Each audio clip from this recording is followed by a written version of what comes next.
Welcome to the Awakened Anesthetist podcast, the first podcast to highlight the CAA experience. I'm your host, Mary Jean, and I've been a certified anesthesiologist assistant for close to 2 decades. Throughout my journey and struggles, I've searched for guidance that includes my unique perspective as a CAA. At one of my lowest points, I decided to turn my passion for storytelling and my belief that the CAA profession is uniquely able to create a life by design into a podcast. If you are a practicing CAA, current AA student, or someone who hopes to be one, I encourage you to stick around and experience the power of being in a community filled with voices who sound like yours, sharing experiences you never believed possible. I know you will find yourself here at the Awakened Anesthetist podcast. Welcome in. Hello to all my fellow CAAs, AA students, and anesthesia colleagues. I'm your host, Mary Jean, and welcome to our process interview series. These process episodes are meant to expand our collective understanding of what a CAA can be and do, and move us all in the direction of creating our own life by design rather than default. A quick recap today, because this actually is a student process episode. These two women have won the 2025 AAA Diversity Scholarship. And just to give a bit of a recap on that scholarship, let me read you what the AAA says about it on our website. The AAA Diversity Scholarship enhances opportunities in the anesthesiologist assistant profession and aims to develop an inclusive profession for people of all backgrounds to pursue their passion for patient care. In this student process episode, you'll be meeting the 2 Diversity Scholarship winners, Brashe, Webster, and Lindsey, Glenn, and you'll hear them reflect on their unique challenges and triumphs that led them to success. Together, we'll uncover the difficulties navigating the demands of AA school as a student with a diverse background, and what's needed to break barriers in a predominantly homogenous field. Brashe and Lindsey reflect on their motivations and navigate broader themes of underrepresentation in order to foster meaningful change and craft their own lives by design. I want to welcome Lindsey and Brashe, the 2025 Diversity Scholarship winners, to Awakened Anesthetists. Welcome, you guys. Thank you for having us. Thank you. So excited. Yes, I'm excited as well. We had a little bit of technical issue coming into this episode, so we're all bonded in like the trauma of trying to get tech to work. So I'm excited to kind of move past that and into your stories. I'm so honored to collect stories from our student AA community, our practicing AA community, and the pre-anesthesiologist assistant community. It is such a little pocket that you can get really siloed into only hearing stories from your, 3 or 4 immediate connections who are CAAs or in this journey.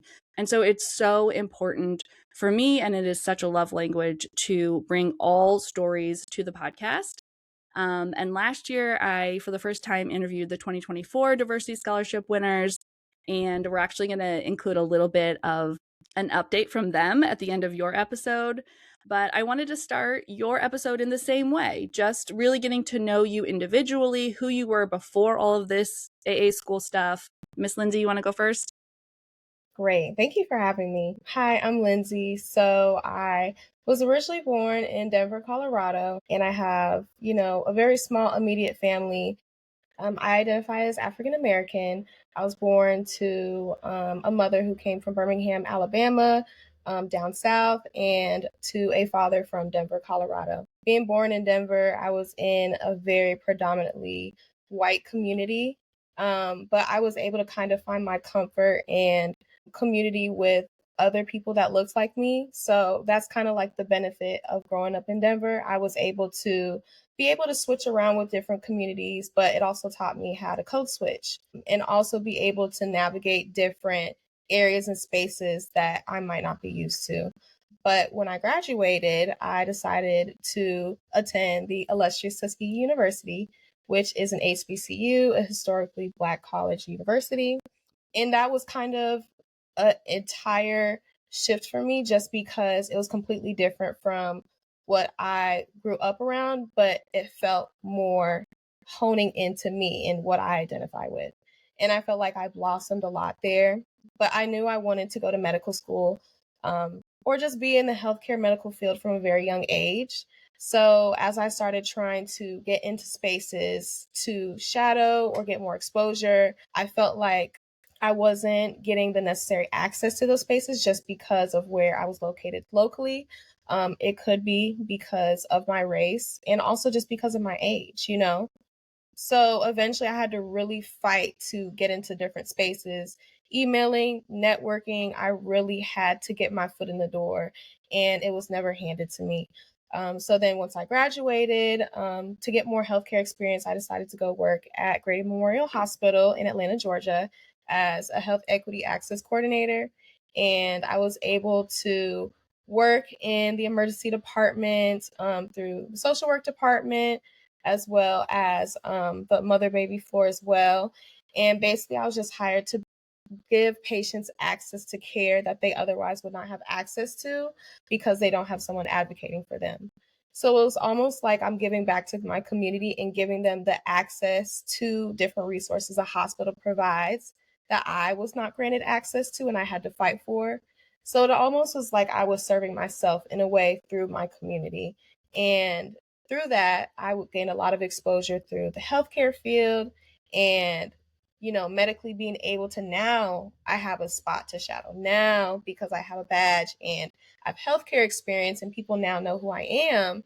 Now I'm able to shadow and get the exposure that I really needed when I was an undergrad. So I decided to apply to anesthesia school and I got in and I finally felt like I was making my way through life. And it just kind of goes to show how kind of having to fight for my spot to get into certain spaces and also making room for the people coming behind me who also want to get into these spaces as well.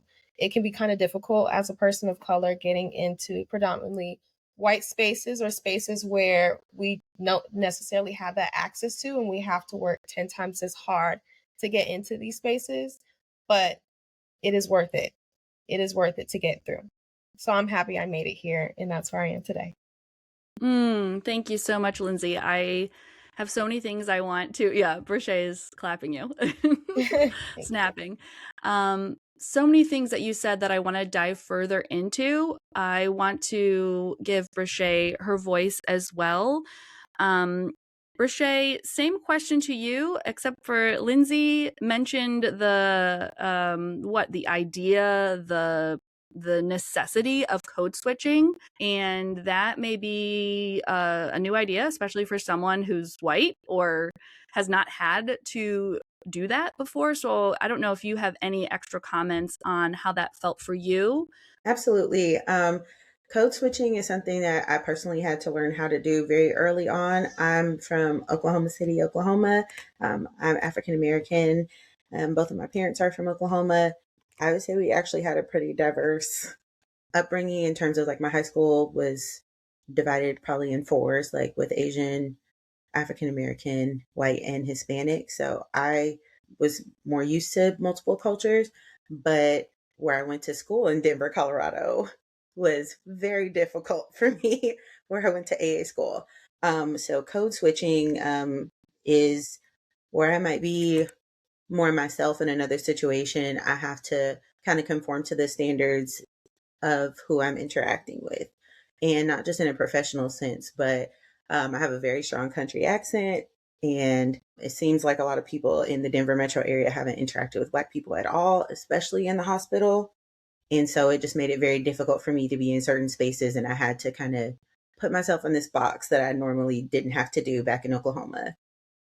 Can you all talk about, maybe whoever wants to go first, how you got that first opportunity to break into a space that you feel like wasn't designed for you, wasn't welcoming of you, whether that was getting your first shadowing experience or maybe getting into undergrad or getting accepted into AA school? Like, where in that journey was that the hardest, and how did you overcome that? How did you get seen? I got blessed by my boss's name. It's Janice Newton. She's a clinical nurse specialist. She gave me a job as a research assistant at OU Medical Center in Oklahoma City. This was in 2015. It was my first healthcare job, and she would give me time off to go shadow. She helped connect me with different physicians that she knew. She let me adjust my schedule so that I could go to class. So if I had like a 3 p.m. class, she would let me work like 6 to 2 so that I could go to class. She was one of the biggest blessings that I had in undergrad, having someone who is on your team and championing for you.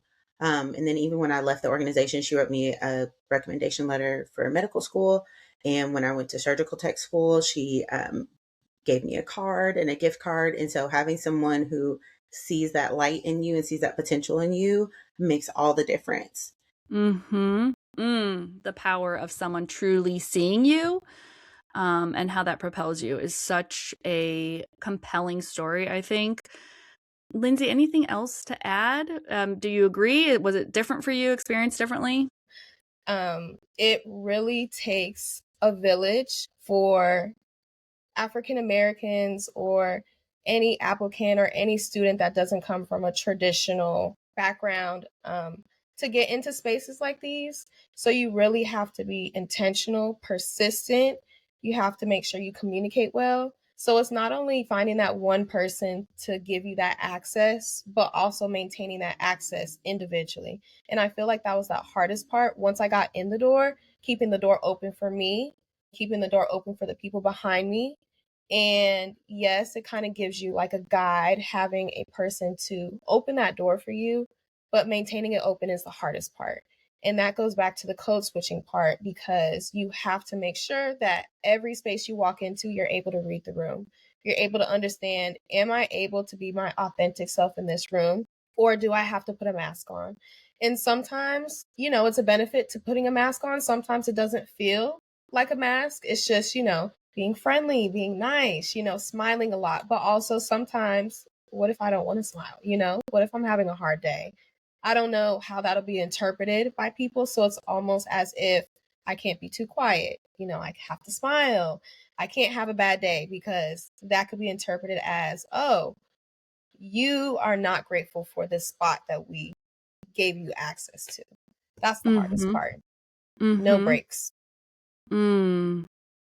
I have another question, but Brashe, tell me what you're feeling right now. I see you reacting to what Lindsey's saying. Tell me your opinion on all of that. I wholeheartedly agree that a lot of the time you walk into a space, and if you are not smiling, if you are not at 100%, if you're any type of outside of this box that they want you to be in, then it's, oh, you're an angry Black woman, or you're not grateful, or you're not taking this seriously. And I'm like, well, no, I just have a migraine, or I'm a little hungry. I'm not grateful to be here. Especially with the code switching. I didn't have very many African American patients in Colorado, but when I did, I would speak to them in more of my authentic words and tone. And one of my preceptors even mentioned, like, well, why were you talking to them like that? I've never heard you talk like that. And I was like, I was making the patient comfortable. And that's how I normally talk. And they're like, oh, well, I don't really think that was appropriate. I'm like, I didn't say anything inappropriate. And the patient felt a lot more comfortable. They were literally scared they were going to die. So what I can do to make the patient comfortable is making you uncomfortable. That doesn't make any sense. Yes. My heart is really heavy listening to you both share your experiences. Like, that is a truth that's really hard to carry for you, and it really sucks. I'm really sorry that that's what it's felt like for you. And I know that's true. I want to, it is not your responsibility to educate the white community, but I also think this podcast is about saying upfront the reality of like your experience as African American women in AA school as AA students is not well understood. And so I really just want to put the real out there. And Brashe, you just kind of mentioned a very specific example, how you feel like you were maybe even given a negative eval, like your preceptor was thinking, gee, she's really not being professional, when you were just showing your authentic self. And I would love to hear if Brashe, there's kind of like a big bomb that I don't want to like just drop for you, but I know that there's something that's just recently happened. So maybe Lindsey, maybe you kick us off and just share how it feels to be an AA student, and does the AA community, like, do you feel like it is mostly a certain way, like mostly white, or you have to show up in this particular way, and how that feels for you? So I will admit, I was incredibly nervous preparing for anesthesia school because, I knew what it would be like. Looking up, who is in the anesthesia field, I barely saw anyone that looked like me. But to be honest, maybe it's because of, my program or the people I surrounded myself by. They welcomed me with loving arms. And it almost shocked me a little because I didn't feel like I feel like I didn't have to overly prove myself in a cultural way. Yes, I do need to smile. Yes, I do need to make sure that I'm friendly. But it's almost as if that they were welcoming because they knew that I would be able to reach a certain amount of people or a certain demographic of people that they could not reach. For example, if, I'm in clinicals now, for example, if I encounter a patient that looks like me, she's incredibly nervous, she's freaking out. People walk into the room. We have the surgeon, anesthesiologist, nurse, my preceptor, and they all don't look like her. I can see straight through her. I see the fear. I see the almost like I don't know what's about to happen. But as soon as I present myself and I walk into the room and I introduce myself, it's almost kind of like the shoulders untense. And I feel like the room, which goes back to reading the room, they can see how our unspoken interaction kind of softens the room a little bit. And once I notice that I have the permission to really switch a little bit, turn off that code switch a little bit and speak to my patient in a way that I would speak to a family member, then that's when they kind of step back and give me the space to let them interact with me the way that I want so that it calms the patient down. So I would say that's kind of like a different perspective to where they kind of allow me to go into my space and how I truly am with the patient, because that just improves patient care and patient outcomes. But when it comes to professionally, that's where it kind of gets sticky because that is not as welcomed professionally. Yeah, it seems very almost the culture of your school either supports your authenticity or puts your authenticity further and further in a box. And it seems like you're having two different experiences. I haven't even said where you guys go to school. Do we want to say? Yes, we absolutely should say. Lindsey, do you want to say where you go to school and what part of school you're in right now? Yes, so I attend VCOM Bluefield University, and this is in Auburn, Alabama. I am a first year at VCOM as an SAA, and I'm currently doing clinicals. And yes. Where are you right now in the world? I see that you're in maybe a room, a bedroom. Yes, this is not my bedroom. So I'm actually in clinicals. I'm in Atlanta, Georgia, and I am, getting some of my clinical experience until I return back to school. Brashe, where are you? Where are you going to school? And where are you right now in the world? Well, what had happened was, no, I'm just kidding. I'm currently in Oklahoma City with my family. So I attended the University of Colorado AA program. Unfortunately, I made the very tough decision to withdraw in good standing, and I'm looking for another program if you guys would love to have me. um, I had a very difficult experience there. There were a lot of cultural things. There was some racism, some discrimination. I had a lot of personal things going on. And so I think that overall it just really wasn't a good fit for me. And I think another program might be a better opportunity for me to learn and grow as an AA. Wow, that is really unfortunate, and like on the heels of you winning the diversity scholarship. Yes. So I just finished my 4th semester. And so this January, let's see, the 15th, this week, we would have been starting our senior year. So we would graduate December of 26. So I'm bummed out about it, but I am looking forward to my next steps. Yeah. How does that work can you transfer credits to a different school? Have you investigated this? I know this is pretty fresh. As far as I've seen, no one really offers opportunity to transfer. It really depends on how the programs are structured. So my program, we had kind of a hybrid type of model. So we had clinicals from the first month of school. And so another program might be structured where they don't have any clinicals or limited clinicals during the first year. And so depending on the next school, we may or may not be aligned, or they may have more didactic versus clinical. And so I don't know if transferring is even a viable option. I would love that. But I'd be happy to start over as well. I mean, I'm pretty Wow. prepared. Wow. Wow. How do you know you want to continue being a CAA despite how misaligned it feels like that program was? Like what is keeping you going? Because I know that I did a great job being an anesthetist as a student. And I know that everything that I had going on negatively contributed to my experience at that school. But I had great clinical evaluations. And I know that I'm more than capable of doing this job and being able to care for my patients and advocate for them and keep them safe. And so I think that the yes, I've had a big financial deficit because of it, Yes. and but I think that investment is worth it. I've also considered, going to CRNA school or even going to medical school, but I feel like the AA path is the right one for me, and I Mm-hmm. think that the right program and I are going to find each other. Mm.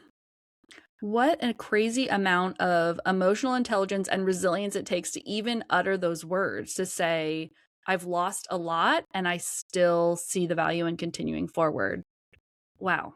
That's really impactful, really powerful.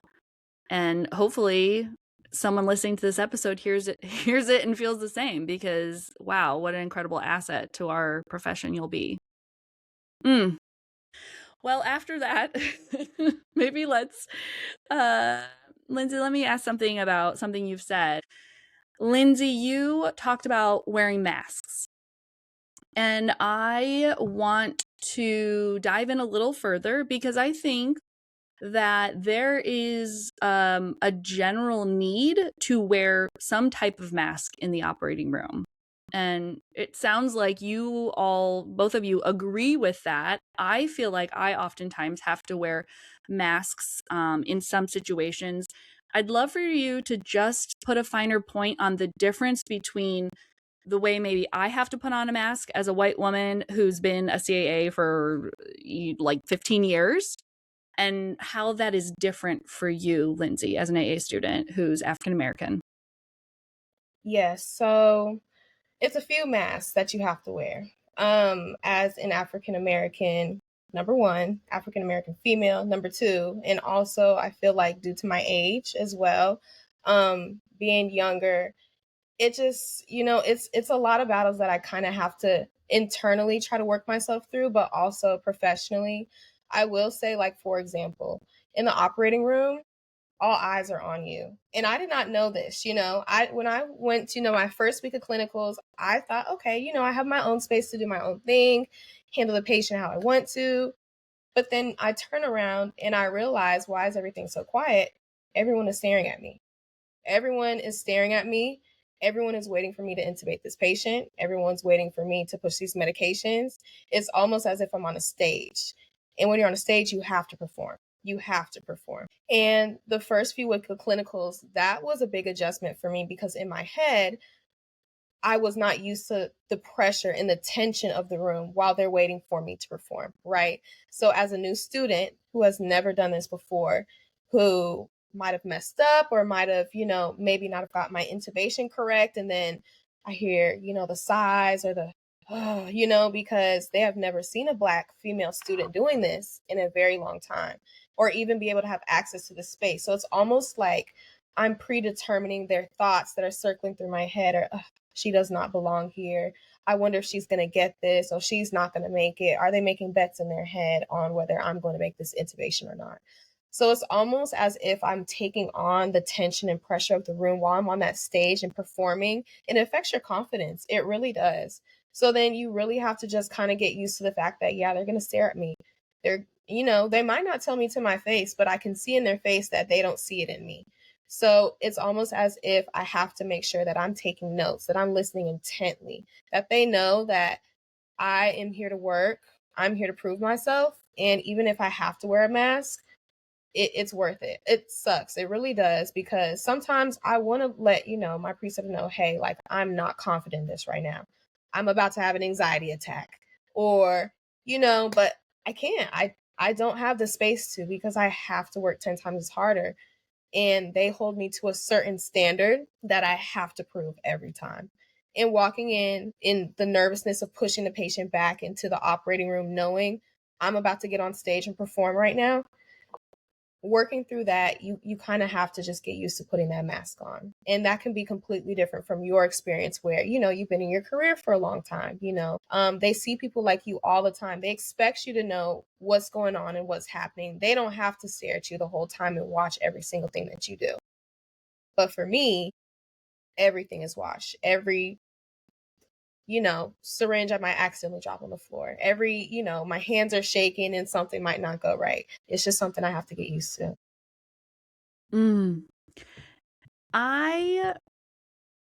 What do I want to do? I'm debating between asking how this gets better. Like, I mean, I would say, there's a whole bunch of systemic racism that goes into you feeling like that, and that being a reality, and not discrediting that at all. But, okay, how does next generation of Lindsey not have to deal with that? Is it because Lindsey Glenn will be her preceptor or his preceptor, and that helps to start break that cycle of every non-white person having to wear this additional mask? Because, again, it is a stage for everyone. It truly feel like what you just described, I felt as well, but there is a difference that I have never experienced as a non-white person on that stage in that operating room. And so I just want everyone to really hear, if they're like saying, well, that's how it feels for me, and you just can't understand, because there's just a whole bunch of other stuff that's gone into Lindsey having to put on an additional mask. Okay, so that was like I started to rant, but let's actually go back to the question. What is the thing that's going to make that better for the next generation? Do you have any thoughts on that? I would say what makes that better is, people like you, or AAs like you, providing the spaces for us to share our experiences, because people won't know unless we voice that. But I also think that having more people of color in these spaces and seeing how they navigate that benefits as well, because we have such a low population of diverse backgrounds in the anesthesia community. It almost puts a higher responsibility on us that are making it through to be able to mentor younger professionals going through the same thing. And I've also, at the same time, even though I'm freshly a student, kind of feeling a lot of these people looking up to me that I was not expecting. And it feels a little intimidating, because I don't have it all together. And I don't know what advice I can give you, because I'm the one that needs advice. I'm the one that is still trying to figure it out. And it almost is, because I'm an older sister, I'm an older sibling. We know, how that goes. You're always expected to kind of pave the way for other people, but you don't really have anyone to look up to kind of guide you through that. I've been really blessed that ever since I've been on my anesthesia journey, there has been quite a few people that have been willing to make space for me and provide me guidance, but also kind of the inherent, okay, even though I don't have it all together, I need to make sure that I figure it out so that I can make the way for the people coming behind me. So providing spaces like these, having scholarships like these, being able to give us a voice is what's most important, because, it's not intentional. People, the stares, the eyes, it's not intentional. And they'll never say to your face how they really feel. But I know for me personally, what has helped me in the present moment is building a relationship with the people that, I precept with, or the clinicals. I make sure I'm extra friendly. I ask them how their day is, kind of breaking that ice, because it kind of breaks that barrier of, oh, you're being quiet because you're irritated, you're upset. No, I'm shy. I don't know what's going on. So kind of having that, which goes back to the mask, having that extroverted personality has its benefits, because then that's when they start breaking down those barriers, speaking to you more, having more conversations. But where does the conversation go if you don't have anything in common? Where does that conversation go if you don't have anything else to talk about? Because we're from different backgrounds, we don't look alike. So it kind of hits this wall of, okay, what do we talk about now? So it's a whole bunch of layers to how you carry yourself as a person of color. Yes, and all of that, like where does the conversation go from here is a very real disadvantage in the operating room as a student. Like people who aren't in this don't realize how important it is to have a working dynamic where you feel something akin to teamwork, friendship, a mentorship between the student and the preceptor, confidence, like equal parts confidence in each other. And that all is relational. And so feeling like you only have a surface connection with people because you're just very different from them does limit an AA student. Wow. Thank you for sharing all of that, Lindsey.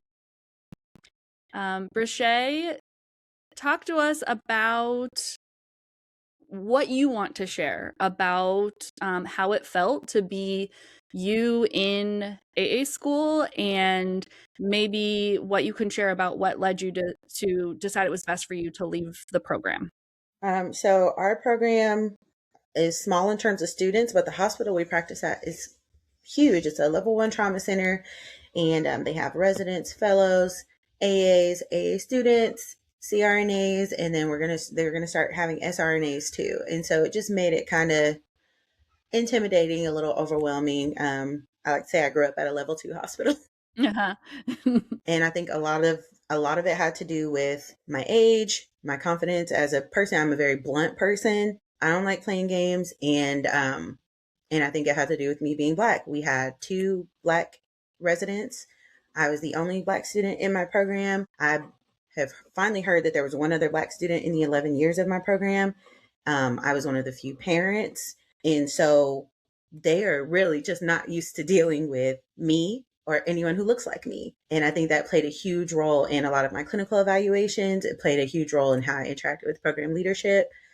And it was a very, very difficult, tumultuous experience. Lindsey was talking about the mask earlier and some of those interactions that Lindsey was talking about. I'm also neurodivergent. I won't tell y'all all of my business today, but it makes things a little difficult sometimes as far as social cues are concerned. And me having my experience in my life as an African American woman, my social cues are a little different than the demographic that I'm constantly interacting with at school. And so sometimes I would be maybe making a face, like a questioning face, and like, oh, she has an attitude. I'm like, no, I just don't know what you're talking about. And so it makes it a little difficult sometimes being Black, being neurodivergent, being older, being a more confident person on the surface when you're having those interactions. And sometimes I think it just kind of gets misinterpreted. Like, oh, you're upset. Like, no, you're doing something weird. I'm trying to figure out what you're doing. And I don't want to be like, hey, what are you doing? Because that's not appropriate as a student. So I'm just kind of watching, but they're like, oh, well, you have an attitude. Well, no, I genuinely don't know what you're doing. So I think sometimes having all of that intersectionality made it very difficult for me in some of those interactions. May I ask you, maybe I want to run something past you, because this exact issue is something that I try to actually teach someone's way out of these, how to read the room, how to pick up on social cues, and knowing that it's not all from my perspective. So let me run this past you, because one of the things I tell my students is to kind of take their power back at the beginning of the day. And it sounds like, Lindsey, you're speaking to this but Brashe, how do you think it would have worked if you came into your preceptor's room in the morning, and maybe you started with more of a safe preceptor and just was like, listen, I'm getting a lot of feedback that my confidence and my age is kind of stepping into the room before me. And I'm really wanting to make sure that you know that I'm coming from a genuine place of curiosity and learning. Please give me the benefit of the doubt. Like kind of taking your power back at the beginning. Do you think that would have worked? Do you think that would work in your situation? I think that would have worked in most situations. Absolutely. I think that's a great tool, a great idea. I think there are some preceptors that we have all seen where it doesn't matter what you do. They don't fool with you like that. And it just is what it is. Get through the day, take care of the patient, never talk to them again. Yes. But I think for the most part, that would have been a great tool for me to have in my pocketbook to just kind of advocate for myself from the beginning. Hey, I have a little touch of stuff going on.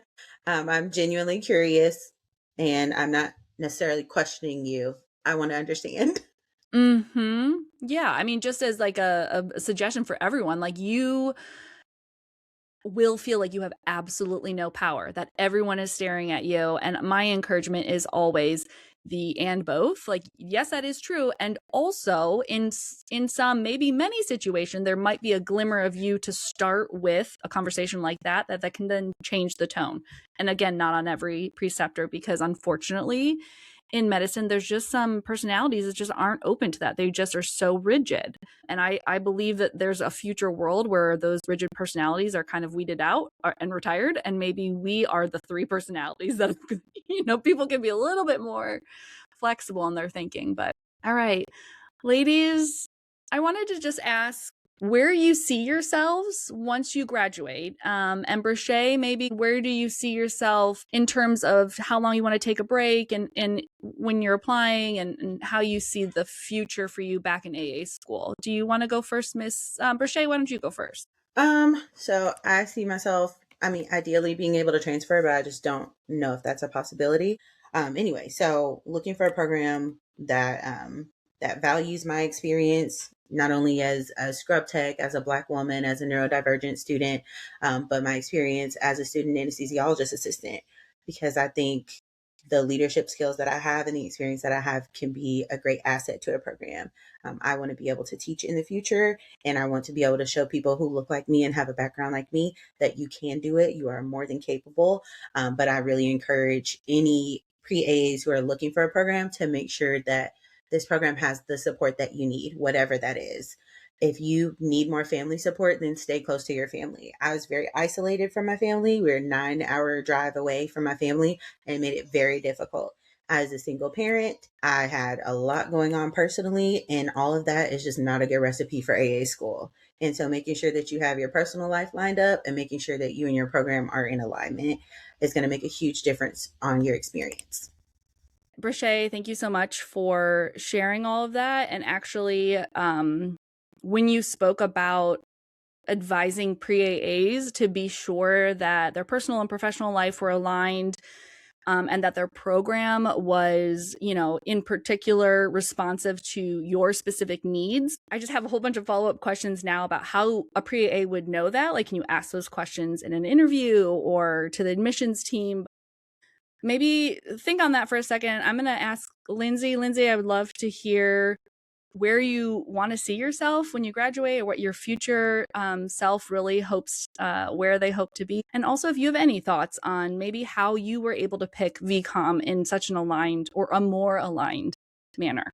Yes. So I see myself graduating. I really want to stay down south, just to be closer to my family. Yes, I was born and raised in Denver, but they actually moved to the south to be closer to me and the rest of my family. And that really meant a lot to me because, having a community that you can be close to makes all the difference. When you are going through your hardest times, the only people that you can turn back on is your family, your friends, and your community. So that kind of translates into the reason why I chose VCOM as well, just because of the location. Auburn, Alabama is close to Tuskegee, Alabama, which is where I went to college. The advice I would give for pre-AAs is making sure that you talk to the students that are currently in the program. You make sure you network with the students that have graduated, and also reading the values through their website and understanding what type of culture they are trying to set for their program. I was very nervous interviewing for VCOM, but as soon as I walked through the door and understanding just the energy in the room and how they addressed me, how they asked me questions, I knew 100% that this is a program that's different. This program focuses on family, connection, and they are intentionally seeking people that are willing to seek the same morals and values of connection, family, faith, things that I hold really close to me. And I feel like, as a person of color and someone who really values the anesthesia care team model, working with teams, I really knew that when I was interviewing with VCOM that this was going to allow me to build a personal community and relationship with the people that I'll actually be sitting in class next to. And so far, I've had an amazing experience, amazing opportunities, and translating that into being a student in the clinical operating room, being able to communicate with the team and collaborate with everyone to understand a clear goal of patient care, it makes all the difference. So my advice to pre-AAs is make sure that you fully research what program that you are applying to, speak to the people that are going to the program, and making sure that if you are a person of color, you reaching out to people who are in that program who also share those same values and have the same background as you, what their experience is as well. Because the worst thing that can happen is when you are on your 9th hour of studying for a test and you have 3 hours of sleep and you got to wake up in the morning, and the last thing you really want to deal with is you making it 1 minute before the test starts and everyone's making comments about you being close to late because of the stereotype that maybe people might have on me. You really want to be surrounded by people that are going to ask you, hey, like, what happened? What's going on? Not assuming that, oh, typical, it makes a difference 100%. Yeah. Thank you. Thank you. Thank you. Thank you, Miss Lindsey. Brashe, maybe like what's 2 or 3 questions that you're going to be asking at your next application interview when you're seeking your next AA school? Lindsey, those are all wonderful points that you made. I really appreciated that perspective. Some things that I would ask personally and as a pre-AA who's never attended AA school, things like how do you handle students who are struggling academically or clinically? How do you help students who have neurodivergence? How do you help a student who is having some personal issues? All of those are going to be things that I would ask. Also, things like what are your GPA requirements within the program? How do you handle a student if they fail a class? How do you handle a student if they have lost a patient? Are they expected to go back to the OR the same day? I would also ask things like for instance, my program, we train at the same facility our entire first and part of the second year. But where are your training facilities? How soon into the program do we do clinical integration? I feel like those are all going to give you a big picture on if you and the program are going to align or not. I don't feel like I really thought about it that in depth when I was applying, and that was the only AA school that I got into. I ended up getting waitlisted to medical school and then got accepted after I had moved for AA school. And so I Really? didn't, yes. So Wow. I didn't really have that perspective of what I needed to look for, but now I do.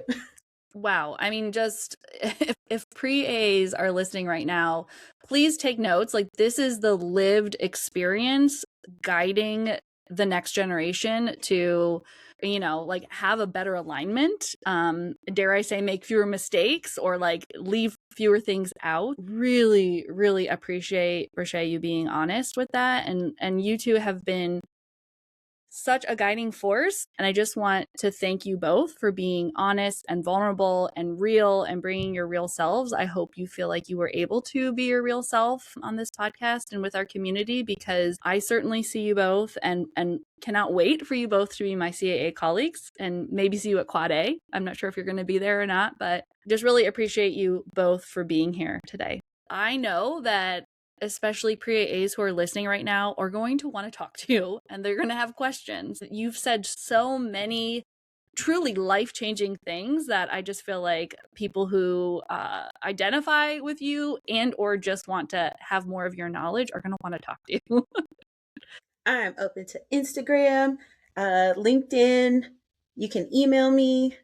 I'm happy to help anyone on their journey who needs some guidance or advice or just needs to vent. I'm happy to hear it, and I'm happy to support you on your journey. Amazing. Lindsey, what about you? Are you okay if what's best for you? Yes, you can DM me, email me, LinkedIn as well. Anything. I also am open to exchanging phone numbers, having a call. I feel like having a phone call or FaceTime really kind of allows you to really open those spaces. So if I'm a little busy, don't mind me, but I'm always open to helping someone. And like I had mentioned previously, earlier, in this is because I was provided the space and just one person believed in me to kind of give me that advice to kind of get my foot in the door. I feel like I am entitled as well to allow that same space for other students. So I might not have it all together. I might still need the guidance, but I am so open and willing to making sure that other students get the same opportunities as well. You too. Again, I'm just so grateful for your generosity, for your willingness to come on here and just be real. This has truly been just a really, really amazing conversation. So yeah, just thank you so much.